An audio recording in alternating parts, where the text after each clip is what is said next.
शहर का हृदय स्थल होप सर्कस जिले की ऐतिहासिक विरासतों में शामिल है।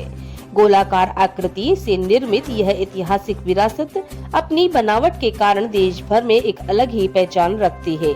अंग्रेज viceroy Victor Alexander John की पुत्री होप के नाम पर इस विरासत का नामकरण किया गया था, जो अब होप सर्कस के नाम से देश भर में जानी जाती है।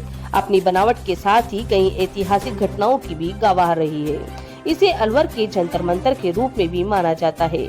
इन रास्तों पर अलवर के मुख्य बाजार हैं, लेकिन इन दिनों शहर के हृदय स्थल पर आए दिन घाव किए जा रहे हैं, लेकिन उन घावों पर मरहम लगाने वाला कोई नहीं। शहर की यह ऐतिहासिक इमारत शान में धब्बा लगाने के बावजूद जिम्मेदार विभाग इसकी ओर बदहाली पर मौन साधे हुए हैं। वहीं जब Rajasthan coverage digital news HD channel की टीम यहां पहुंची तो जाना कि यहां सुबह से शाम तक प्रशासनिक अधिकारियों व संबंधित विभाग के अधिकारियों का आना जाना होता है, लेकिन अब सभी अलवर के हृदय स्थल की दुर्दशा देख आगे बढ़ जाते हैं। देखभाल व सार संभाल नहीं होने से इसके नीचे लगाई गई आकर्षक मूर्तियां खराब हो चुकी हैं। यहां लगी जालियां भी टूटी हुई हैं। वहीं एडवोकेट राजेंद्र कुमार जैन ने बताया कि होप सर्कस जिले की ऐतिहासिक विरासतों में शामिल है। इसको हृदय स्थल के नाम से भी जाना जाता है। इमारत के शीर्ष पर कैलाश बुर्ज है। पूर्व में यहाँ मिट्टी का टीला था, जिस पर भगवान शिव की पूजा होती थी। बाद में मिट्टी के इस टीले को हटाकर यहाँ अलवर के पूर्व शासक तेज सिंह ने यहाँ वर्ष 1940 में होप सर्कस का निर्माण कराया, लेकिन होप सर्कस के ऊपर सफाई हुए महीनों बीत गए। सीढ़ियों व बरामदों में इतनी गंदगी है कि यहाँ बैठने का भी मन नहीं करता। शाम होते ही यहाँ पर आवारा व समाज कंटकों का जमा होना शुरू हो जाता है। इसके चलते लोगों ने यहाँ आना जाना भी छोड़ दिया। अलवर से संवाददाता जितेंद्र सेतिया की खास रिपोर्ट। तो साल हो गए हैं और इन 250 सालों के अंदर अलवर का डेवलपमेंट बहुत स्लो हुआ है।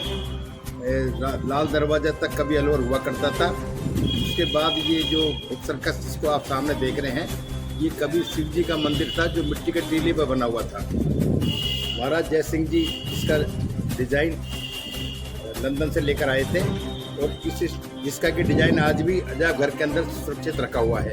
उस डिजाइन के हिसाब से यह अलवर का होप सर्कस बना और अलवर की राजधानी का विस्तार हुआ उसके बाद। लेकिन विस्तार होने के बाद कभी भी इस होप सर्कस की देख रेख कभी किसी ने नहीं की। मतलब आज इसके अंदर लाखों रुपए नगर पालिका अब नगर निगम बना उससे खर्च कर दिया, लेकिन यहाँ पर सिर्फ नशेड़ियों का अड्डा बना हुआ है।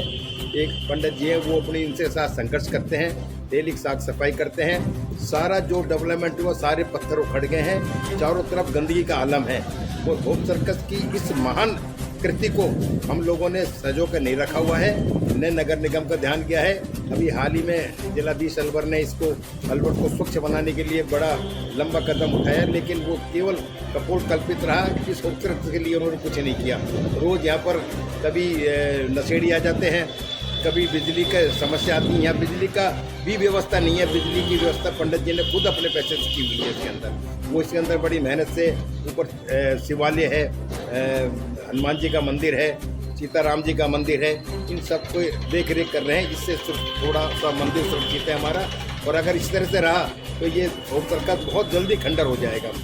इसलिए इसकी तरफ प्रशासन को बहुत जल्दी ध्यान देना चाहिए और गंदगी की सफाई के लिए यह नियमित रूप से 2 आदमी कम से कम लगे जो इसके नीचे से ऊपर तक सफाई करें इसकी। धन्यवाद। मैं पुजारी राजेंद्र शर्मा होप सर्कस। यहाँ प्रशासन की कोई देख रेख नहीं। समाज तत्व बैठे रहते हैं, जो आते हैं दादागिरी दिखाते हैं, पुजारियों को धौंस देते हैं, दादागिरी दिखाते हैं। कोई मतलब नगर निगम से गार्ड भी लग रहा है, वो भी कोई मतलब नहीं आते। 6 महीने में दादागिरी दिखाते हैं। हर समाज प्रशासन को कोई वो देख रेख नहीं है। एक अलवर का एक हृदय स्थल है होप सर्कस। श्री राम दरबार मंदिर है, प्राचीन शिवलिंग है। अच्छे एक पर्यटक आते हैं, लोग आते हैं, वापस लौट जाते हैं। गंदगी वगैरह टोटली कोई देख रेख नहीं फाउंड है। जो पहले 50 लाख का बजट नगर निगम से छोड़ा था वो भी लैप्स हो गया, कोई देख रेख नहीं। कोई व्यापारी आते अपने दीपावली फंक्शन कर लेते प्रोग्राम, कर कुरार चल जाते, मतलब कोई व्यापारी भी नहीं बोलता, कोई प्रशासन देख रेख कुछ नहीं है। सारे अधिकारी भी आते हैं, टोटली सब ऊपर आते हैं। तो प्रोग्राम होता है दीपावली में भी, वैसे भी हर चीज़ का होता है, तो आते हैं बस अपने चलते। जब कोई देख रेख नहीं है प्रशासन बिल्कुल चुपचाप रहता है। गमले टूट रहे हैं, असमाजिक तत्व और हरकतें होती है, गंदी हरकतें, लेडीज वगैरह, कोई वो नहीं है, देख रेख का कोई वो नहीं है। ये लैंप्स वगैरह जो हमारे फाउंटेन्स वगैरह चालू हुए थे 2 दिन के बाद तो बिल्कुल ही बंद हो गए नगर निगम। कोई कई बार अखबार में मीडिया में भी थी, शिकायत भी थी, तो मतलब कोई देख रेख नहीं है। नगर निगम से लगा रखा है, एक गार्ड आता है 6-6 महीने में आता है और दादागिरी दिखाता है, अपनी नेतागिरी करता है। पंडित जी आप कौन हो, आप जिम्मेदार नहीं हो, बस दादागिरी दिखाते हैं अपने। झज्जर हुए पड़ा है उस तरह, आते हैं अपने फॉर्मेलिटी कर जाते हैं, झाड़ू पोछा दे जाते हैं, चल जाते हैं। ये कहते हैं सामाजिक तत्व दारू पीते नीचे रात को 11-10-11 बजे बाद, इससे मना किया। और जो लड़ते हैं तो दादागिरी दिखाते हैं पुजारी।